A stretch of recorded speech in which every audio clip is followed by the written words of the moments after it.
welcome to the show.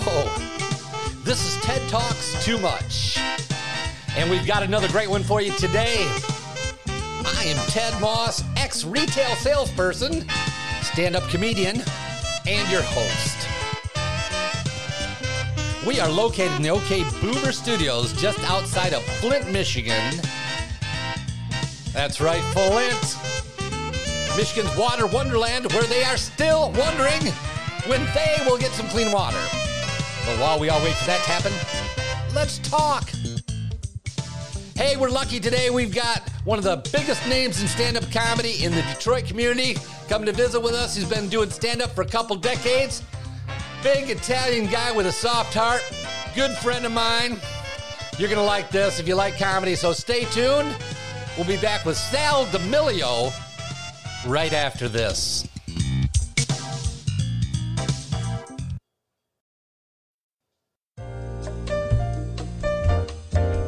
Psychological studies have shown that people confined to small spaces, such as elevators, airplanes, and CAT scan tubes, can quickly become quite irritable. Therefore, we offer the following 30 seconds of mystical melodies to soothe the savage soul.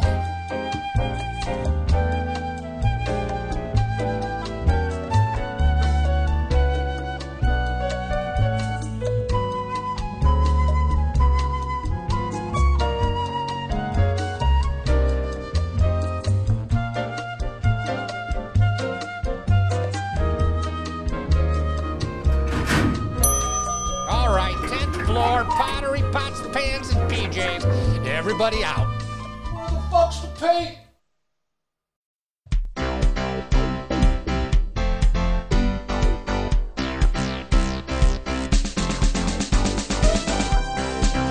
Okay, with us today by way of telephone, talking future of comedy, good shows, bad shows, the toughest double show ever. My big Italian friend, listen to him say, "How you doing?" He's one of the big names in comedy in the Detroit community. Let's give an OK Boomer Studio welcome to my friend, Mr. Sal Demilio. Hey, Sal. Hey, how you doing, Ted? Hey, man, I'm so glad we're doing this. Absolutely, man. Hey, I got all the time in the world to do this, so you caught me at a good time. Yeah, don't we all? Isn't that crazy? I guess you are, hunkered down at home? I am, yeah, man, I'm at my place. A couple years ago, I moved closer to where my mom and dad live. So I'm on 8 Mile, the famous 8 Mile, and Farmington, in a nice apartment complex about a couple miles down the road from my dad, and I'm hunkered down here, man. Yep.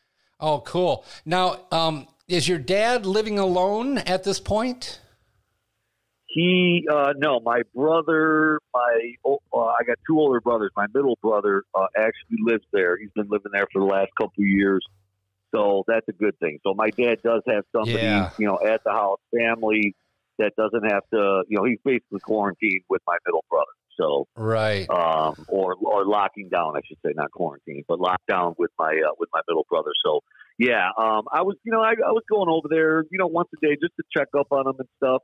And but now I'm not going to do that because we're on total lockdown. We're not even supposed to be visiting family and relatives anymore. That started last night, so right. I'll honor that. And but anyway, everybody's safe and healthy in my family, man. How about yours?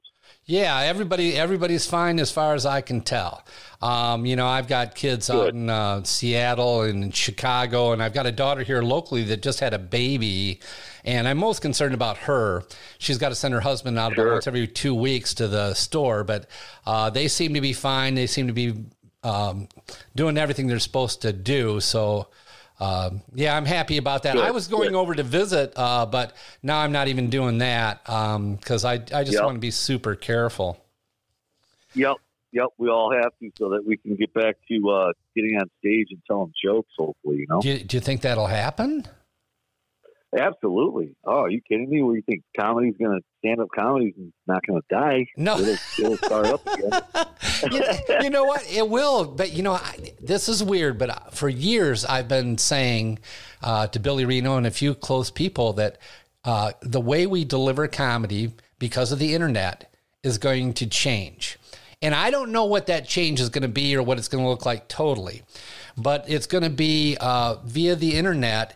The old model where you do bars, open mics, and then you go to clubs, and then you go to theaters, you try to get on the Tonight Show, and then you make it, and then somebody sees you and says, I can make a show out of you, or I can make profit off you, so now you're going to be in the big time. I think that has changed, and I think the people that will be monetarily successful going forward are the people who are going to learn how to monetize the internet and use the internet to deliver comedy.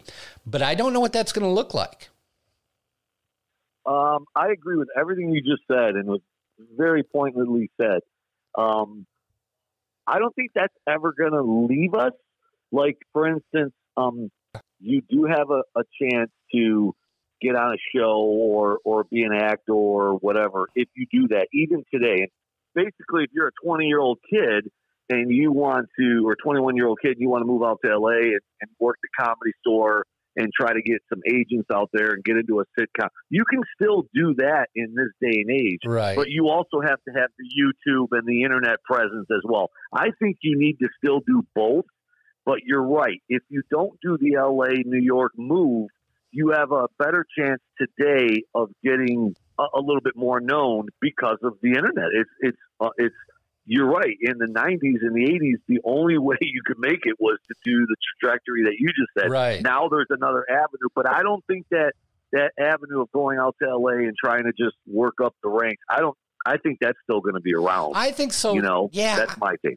I think so too. I think you're right. But when you're an artist, comedians are artists, and absolutely when you want to make money, there's some compromises along the way.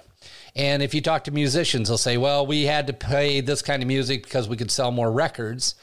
And typically the artists have been used by people that can make money off them. And I don't care if it's a producer or a manager or whoever, but you find all these companies built up, the record business built up because they could make 80% of the money profits off these artists, and they go out and find artists. Or look at Berry Gordy.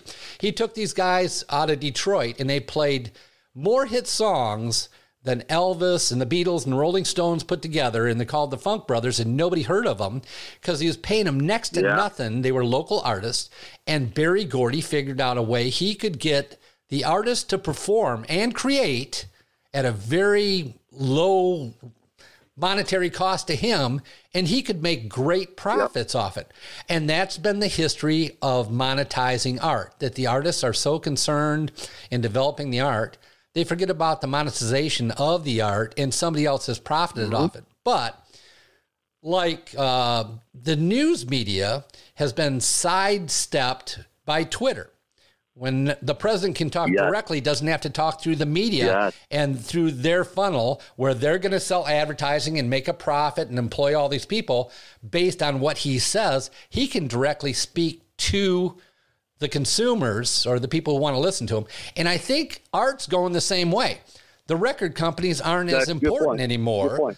Yeah, and which means the artist is in a position where they can profit from their art instead of just letting the bar owners. I mean, you perform at a bar, that bar owner's making more than you're making, and I went through this in my last, I was talking to Tommy Thompson, and I'm saying there's no reason that these artists should have to be selling t-shirts to make an extra 30 to 50 bucks before they leave the club. These are artists. They have worked on their craft. They've created this.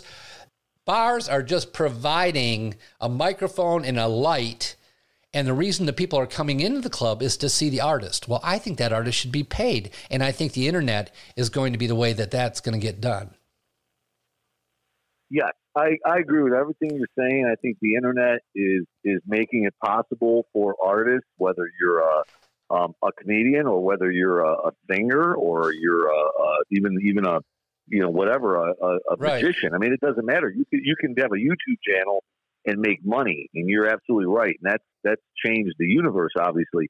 But I still think that live stand-up comedy show It's unlike anything, right? You know, you can't replicate it online or on the internet or on TV or on radio you just can't. It's just not the same as being there and having it happen live in front of you, whether it's dealing with a heckler or just a bit, whatever, and everybody's there. And, you know, I'm just saying the live performance is just so important. And I think after all this that we're going through right now, I think the live performance may even be even more important down the line. I'm not saying right away in August of this year when people are still a little tentative about going out.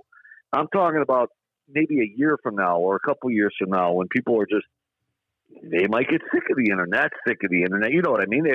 They're inside their homes watching Netflix and all this and watching all kinds of stand-up on TV and their phones because they're on lockdown for a couple of months. Well, now all of a sudden you get to go out. Don't you want to go out and see that, you know, maybe that comedian you've been watching on your phone for the last couple of months? Now you want to go see him or her live.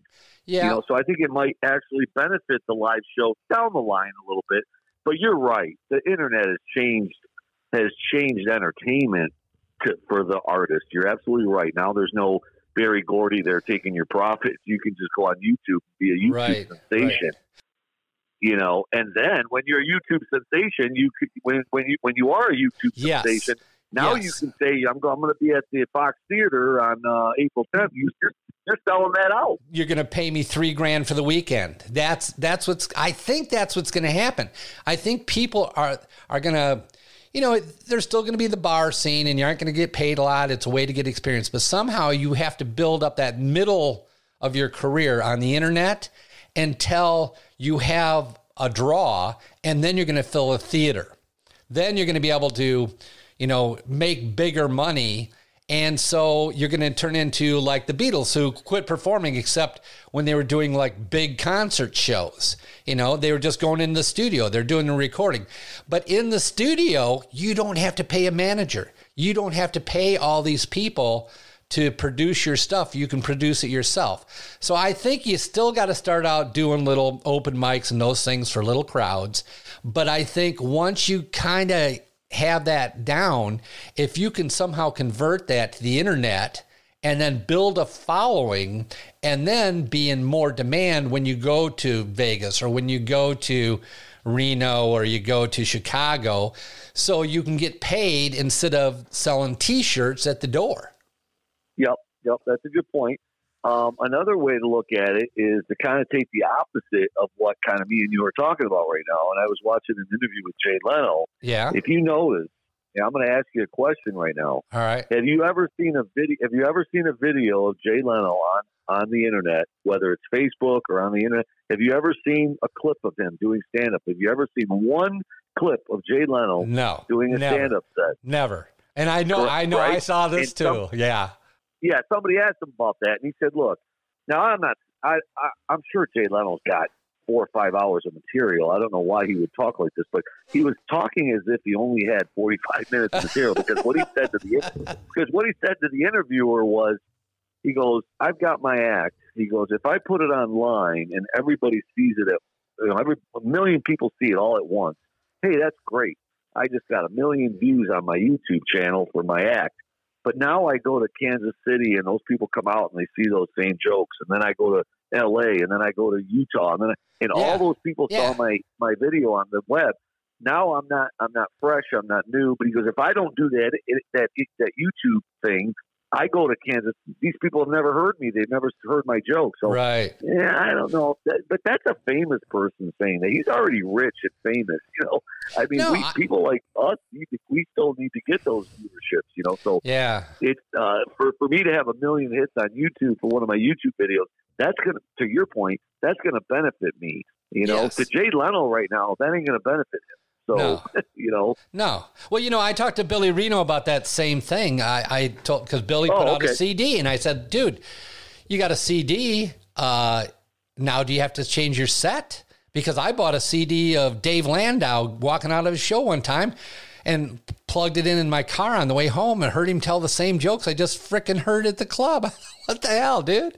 I just heard this shit. I want to hear the same joke. Well, yeah, again. because he was selling. I mean, what a lot of comedians do. I mean, Dave's got like, perfect example. He's got like 3, 4 CDs. So, what a lot of comics do is you're right. They're at the club and maybe they're selling their old CD or something, and now they're doing new material. So that, right. And sometimes that can be the same, though. It can be, right. with the act you're doing on stage could be your CD as well. Yeah. Or let's say 75% of it. I mean, sometimes that's just gonna happen, But you take a guy if you're new. like a Steve Sabo and all these other guys. They got 6-7 CDs, so they're selling all of them at the show. But I mean, there's something to say about that. Having your jokes be new every time you tell them. Right. Well, that's what Leno said. He's traveling with his comedy. His comedy goes with him.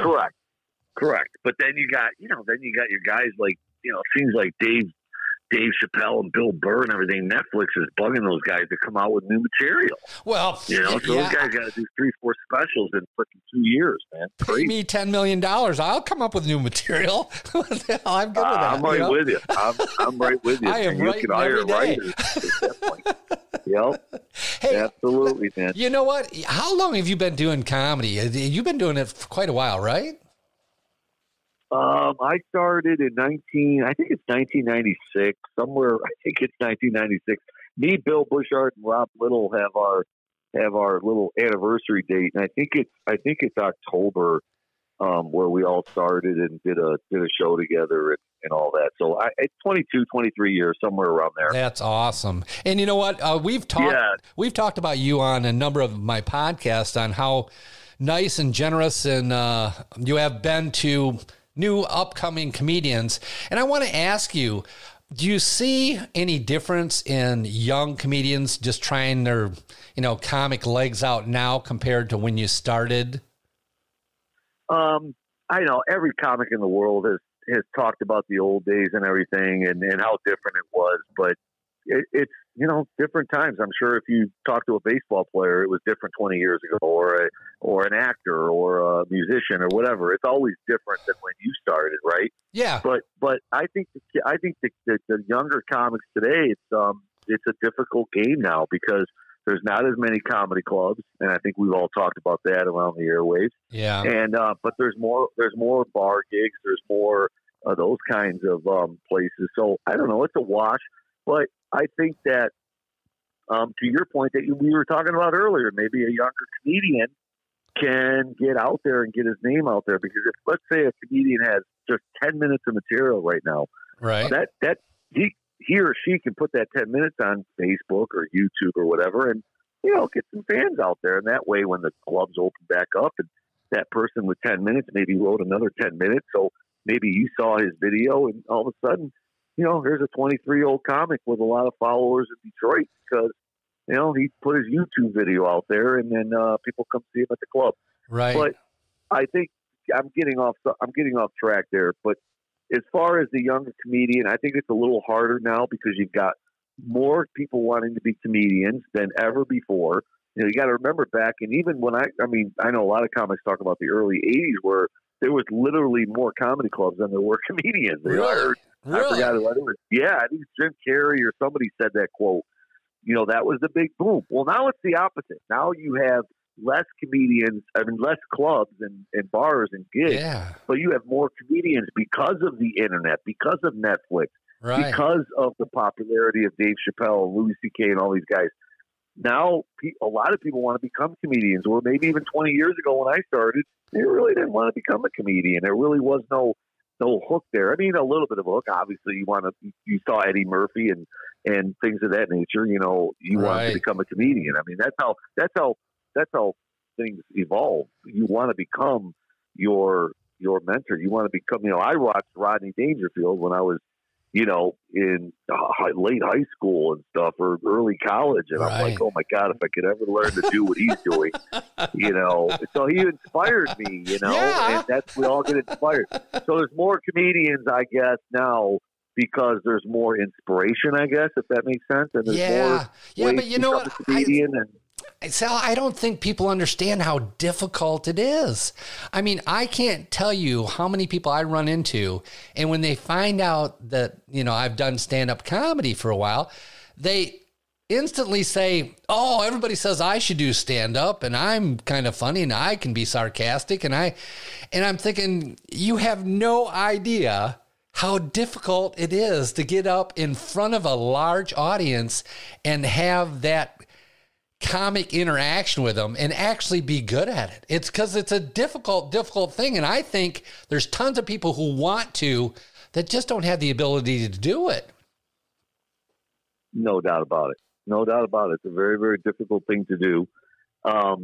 And it doesn't go well all the time. And that's why I think a lot of people quit. Yeah. Because let's face it, if you could get up on stage and kind of have a decent set every time you went up on stage, there would be 3 times as many comedians as there are now. You know what I mean? Think about it. If you seriously, if you told somebody, hey, I'm going to make you a stand-up comedian and you're never going to have a bad set. You're not always going to have these killer sets, but you're always going to have a decent set.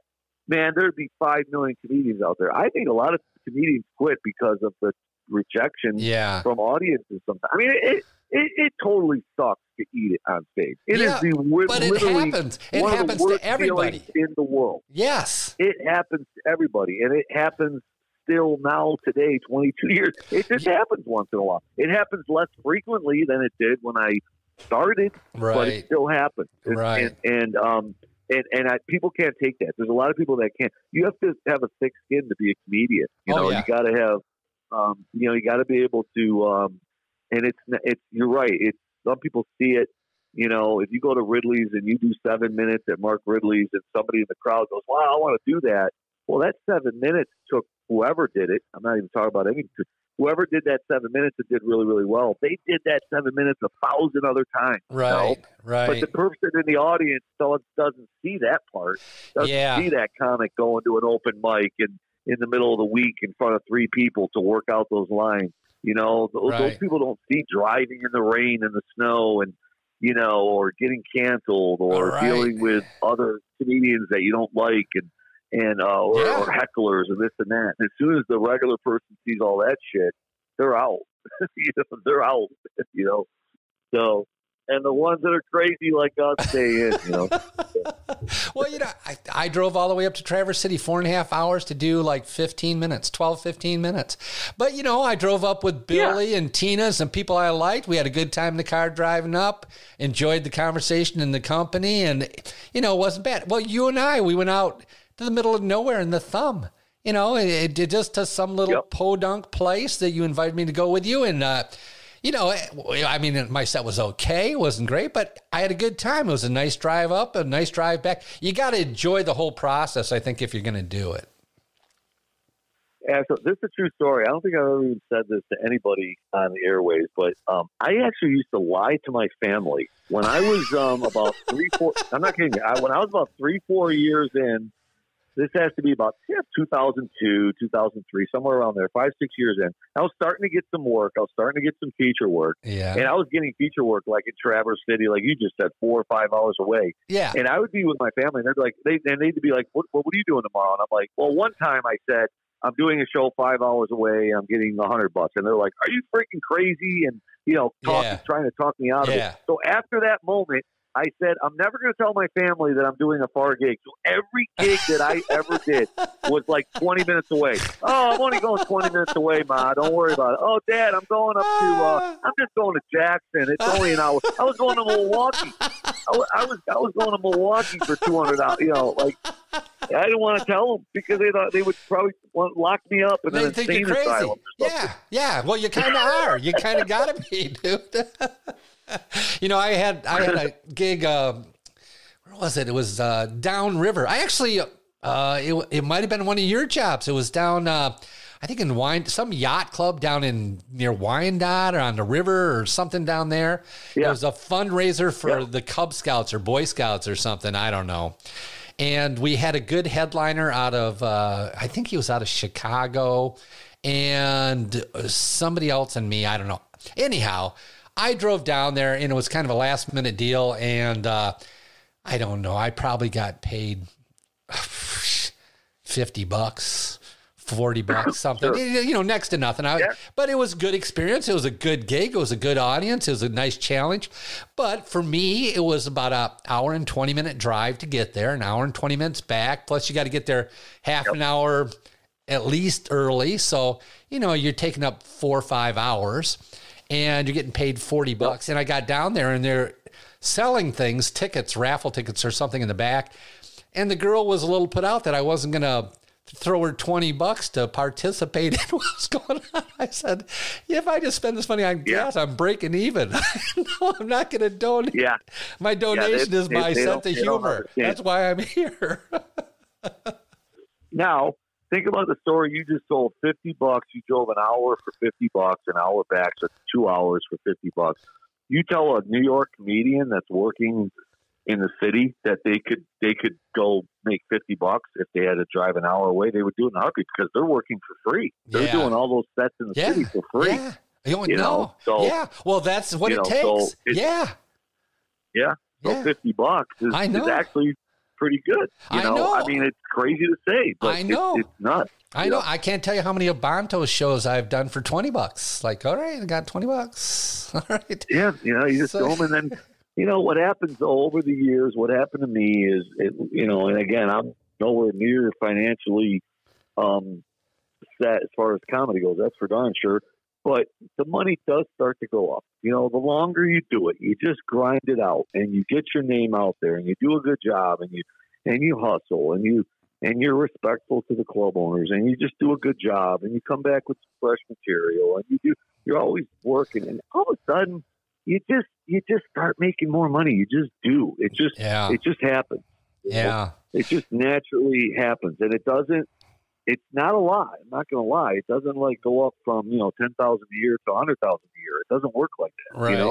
It could, it's a slow process, but eventually if you work hard enough and you grind and you hustle, you can make a living out of it. You really can. Let me ask you this. You know what? I've said on my podcast before that one of the best gems of advice I ever got was from you. And that was for me to not just walk out and tell a joke, that I should talk to the audience first to let them get to know me. And I want to ask you, everybody says, just keep going up. But if you were to give just a couple tips to not real brand new comedians, but kind of mid-range comedians, what would you tell them to do?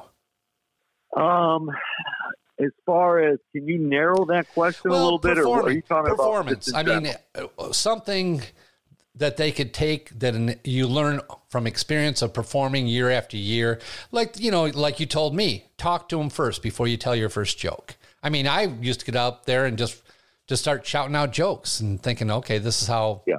And I'm wondering if you had a couple just little bits of advice that you might give new people or people that are struggling in that mid-range, trying to be more professional.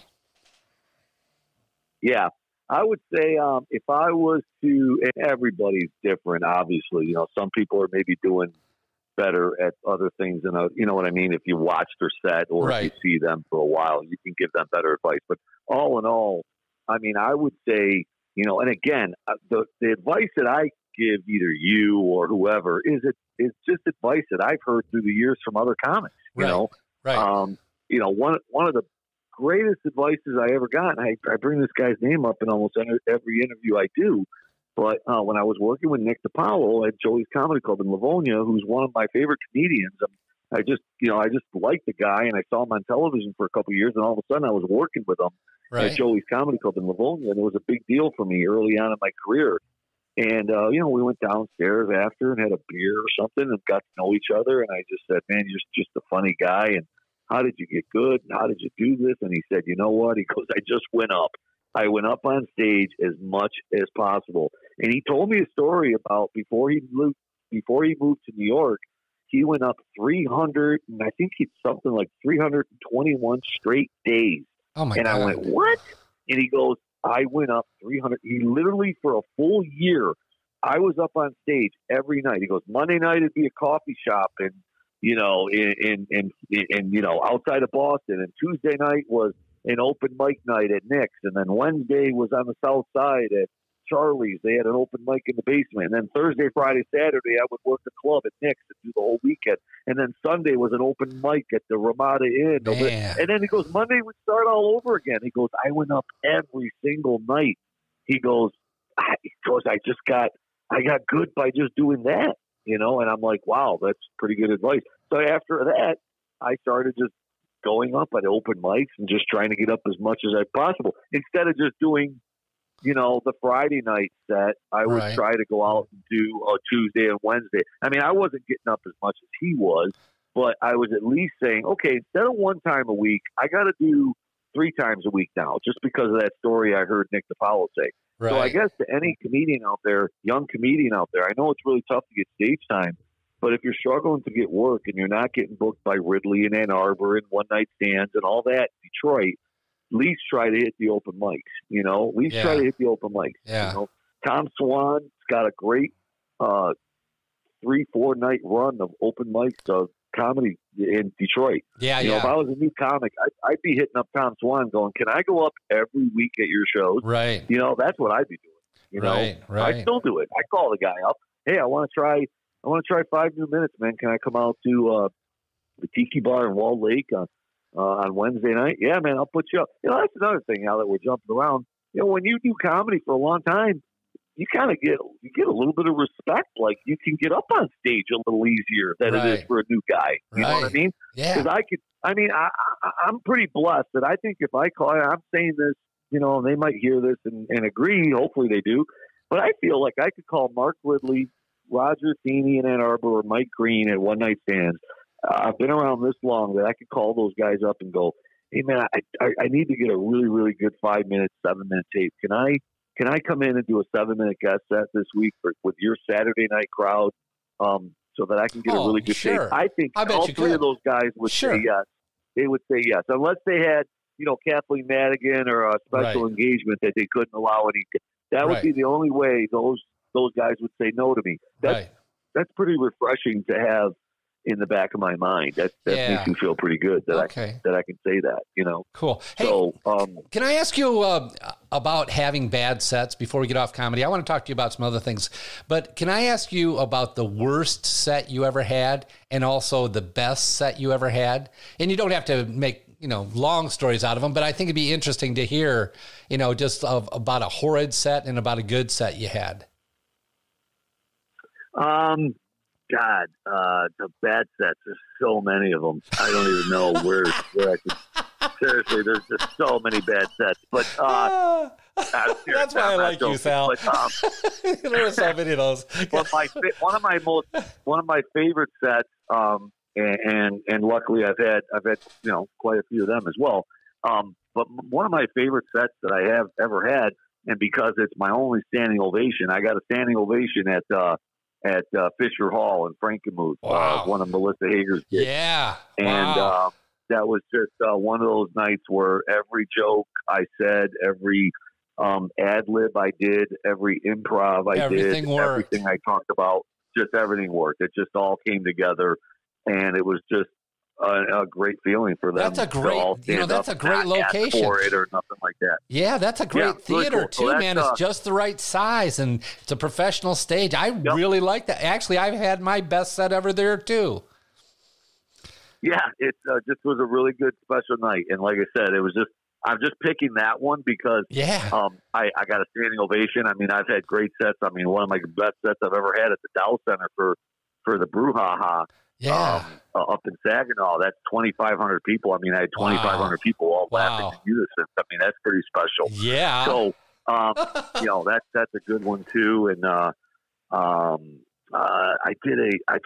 know why, but this one sticks out because it was kind of a cool situation. I got to do, and again, these are all different shows. I mean, my Fisher Hall was a 45-minute set. Yeah. My Dow Event Center that I just told you about at the Brouhaha, that was like a 25-minute set. And then one of my best sets I've ever had was at the Laugh Factory in Los Angeles. I only got to do 4 minutes on a Tuesday night. It was open mic. And I went up and did 4 minutes, and I literally I had a good set for 4 minutes. It was crazy. I mean, every joke worked. Wow. And I had a really good set.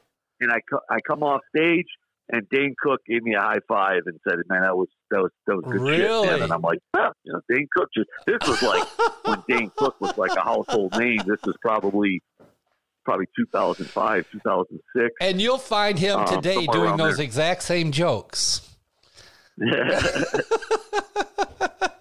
He was like, thanks But for the it was cool material, to Sal. it was cool to have a comic of that level, Yeah. acknowledge you and say good set. So that was cool. My worst set ever, or one of my bad sets. God, I remember one time. That wasn't a bad set though, but I guess I just want to tell the story because it was really funny. Me and Bob Phillips, who I do my podcast with, Yes, we were actually in Minnesota, and we were doing a comedy club called Dangerfield. Had nothing to do with Rodney Dangerfield. The restaurant was called Dangerfield. Yeah. And they did comedy in the basement. Right. And a guy by the name of Michael Orenstein used to run that room. It's south of St. Paul, Minneapolis, in Minnesota. Anyway, at that show, Bob's opening up for me. We decided to go there together and work the weekend. Right. They would do They would do one show Friday, two Saturday. First show Friday was probably 100 people. First show Saturday was probably 100 people. And then they tried to squeeze in that extra show that a lot of clubs do. Right. And this particular night, there was like 6 people in the crowd, or 6 to 8 people. And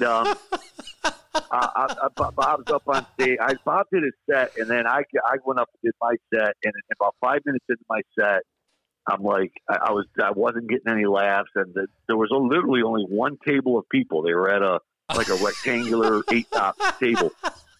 So I was bombing for like 7-8 minutes. So I said, screw this. So I got off the stage, and I just grabbed a chair and I sat at their table, and like I was sitting and having a meal with them. Did you still have the mic in your hand? Oh yeah, I still had the mic, and I recited my jokes to them, and it just went a lot better because I did that. But it was still a horrible set because they still weren't laughing that much. I would say that, but that wasn't. I really didn't have a bad set. That was one more where I had to just kind of improvise. My worst set that I've had, in a long time, was last year, a Christmas party. I did a Christmas party for this company. And it was about 30. I forgot what the company was, to be honest with you, but it was probably about 40 people. So there was about 4 tables, 4 of those round tables. It was in the back room of a little banquet hall of a bar, but it was a really small room. And the owner of the company, literally before he calls me up I had to do like 40 minutes to these, and they just had this big meal, and I forgot what the company was, but the owner goes up before he goes, "Hey, I'm going to introduce you." I said, "Okay." He goes, "Oh, before I introduce you, I got to talk about my company and the year we had and everything." And I go, "Oh, okay, great." He goes up and just literally bashes his whole sales staff, says we had the worst year we've ever had. Yeah, he's just bashing these guys. They're not getting any bonuses. They're not getting their bonuses. They're not getting any raises. And then after he says all that, he goes, "And here's your comedian, Sal Demilio." No shit. And you looked at him like, "Oh, really?" 40 minutes. Oh, God. And just the frowns on these people's faces, like they just wanted to get the hell out of there. Oh God! So that's hilarious. Unbelievable. Oh my God, that's hilarious. Just one of them, man. I got many of those, man. Yeah. Easy. Oh man. Well, to be a comedian, that happens. I mean, you got to live through it somehow. I did a Christmas party this last year. Got called at the last minute by Kara Karachi, and she said, it pays, I don't know, $100 or something. I can't remember what it was, but you only got to do like 15 to 30 minutes. I'm like, all right, cool, let's do this. And we get there, and it's this great big foyer that's like 2 stories tall and huge. It's like an open mall area, really. And there's some chairs and probably 15 people. And 2 of them are children. I mean, children under the age of 10. And I'm like, what the hell? What? I said, well, this is a tough crowd. I'm not even sure I can do my opening. I'm not even sure what to. And so I'm going, we got to get rid of the kid. Either if we don't get rid of the kid, I'm doing 5 minutes. I mean, I'm not going to get up there and do 15 with the kid because I don't have anything that's appropriate. Yeah, and the people are going to be so. Kids in the crowd, they don't tell you. Yeah, it's terrible. So they said they'd get rid of the kids, and then we started, and I took the mic, and the kids were there. And I just stopped. I said, "You got to get rid of the kids. I'd be glad to entertain you, but I don't have anything that's very entertaining to say that's appropriate for children." And they're like, "No, the kids are okay." And I'm like, "All right, well, I got nothing to say. Let's get leave." And so finally they took the kids away. The only way that situation works is if the kid is like too young to understand what the hell you're saying. Yeah. Then it's a little, you know what I mean? Yeah, yeah. If the kid's like 3 and he's just sitting there, then okay. But if the kid's 10, 11, 12, he's going to take that stuff in. And it's just totally inappropriate. And then the parents aren't going to laugh because they're going to be offended for the kid that you're saying this in front of the kids. It's such a bad situation. So they finally they got rid of the kid, and only one person was upset they got rid of the kid. And so I only had to overcome one person. And so I did okay. And you know what? Good. With that many people, Kara's like, just do 10, do 12, do whatever. And it paid well, and there wasn't much time, and so we did. And they liked it, but, you know, it's hard for 12 people, 10 people to really like your stand-up comedy, but it was okay. But it paid well, and it's like a corporate gig. You know, you get paid well because it's going to be a lousy crowd. Yeah. Yeah, that's exactly right. Yeah, it's crazy. Like this one time, this New Year's Eve gig I got, the guy told me it was actually a pretty good paying gig. He goes, it was like at a banquet hall bowling alley in Saginaw. And I drive up there. It was only me. I was the only comedian. I had to do 45 minutes, and it was pretty good pay. Yeah. So I show up. Oh, no, I'm sorry. I had to do 2 shows. So the guy goes, hey, you're going to do a show at like 8:30. And then they're gonna, and then you're gonna do another show at like 10:30, like right before midnight, kind of thing. I said, okay, cool. Yeah, I agreed to it. I agreed to the cost. Anyway, I drive up there. First show is about 50 people there. I'm getting ready to go. I'm by myself. There's no opener, no nothing. Right. Just a karaoke or DJ that's gonna play music after midnight. He goes, hey, I'll just introduce you. I said, okay. So I go up there. I slay it. I do 50 minutes, man. I almost did an hour because I was having so much fun with it. Right. Wow, you're on a roll. Fun. It was great. Yeah, I was having fun. So I did a lot more material. I did like 55 minutes. I'm like, I got another show, but whatever. I'll give these guys a good show. All of a sudden, the show's over. These people go out. Some of them go out and smoke and this and that. And I go up to the bar owner or the guy running the place, and I go, hey, man, when's the second crowd coming in? He goes, oh, yeah, they're just taking a smoking break, and they'll be back. And I go, what are you talking about? He goes, it's the same people. And I go, I have to do a second show to the same people? He goes, yeah, they're just eating, and then they're gonna, he goes, that's what I go, the booker didn't tell me that. So I am shitting my pants. All right. Yeah, we need another 40 minutes, Sal. Go. No, so I'm just sitting there going, oh my God, what am I going to, and these people are coming up to me with their plates. Well, we can't wait to see you again. You were hilarious. Can't wait to hear your good stuff. So I am in the back. I never forget because Michigan State was playing Alabama that night. They got whacked. It was the national, that Final Four thing was going on. Yeah. For the football championships, and State played on New Year's Eve. So I was watching that game. State was losing like 40-0. So all these people are done eating. They're like, forget this game. Let's start the comedy show again. So they wanted me to go up even earlier. Yeah. So now I turn to the DJ. I go, hey man. I go, what are you doing? I go, what are you doing after the show? He goes, I'm just doing karaoke, and then I'm going to play some music. I said, okay. I go, are you going to be behind me during this last set? He goes, yeah, I'm going to be behind you. I'm going to start playing some music when you're done. I go, okay. I go, listen, if I need you to play a song, I may have to sing to these people. He goes, what? He goes, yeah, I may just sing a song or two because I'm not going to have enough time. He goes, all right, man, just tell me what you want to sing. I'll play it. So I go up on stage. Well, it wasn't even a stage. It was just on the dance floor. And these people are like, they knew me. They're all like, hey, they got to know me for an hour. So they're all like, hey, Sal, what's going on? So I thought, oh, this is perfect. They're all talking to me. So I ended up going around to each table asking them what they had to eat. Interviewing people, yes, I just went around. I was wasting time. I'm just looking at my watch, wasting time. How long can I do this? And I had pulled out some really old material. So I mean, I did some material and stuff. And I just did that. And looking at my watch, it's like 11:30. Yeah. I had to go to like 1:45. And now I'm struggling.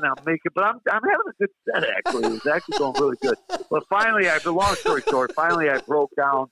I told the guy behind me, I go, hey, play Frank Sinatra, My Way. I'm gonna sing My Way for these people. And these people were like, yeah, sing for us, Sal, because they had just heard an hour and a half of stand up, Yeah. So I had this guy play a couple of songs. I sang a couple of songs, and at about 10 to 12, I said, Happy New Year, everybody. I'm gonna hand it over to the DJ, and the show was great, man. I mean, I pulled it off, Wow. But it was a crazy situation. No, man. That's a great idea to interview the crowd. You know what? I mean, at that time, they're probably comfortable with you, so it probably was easy for them to talk to you, too. So that's great. Correct. Yep. So it was a good improvising, and I just somehow made it through 45, 50 minutes, Well, that is crazy. But I tell you what, looks like it's time for us to go. I can hear our theme music coming up in the background.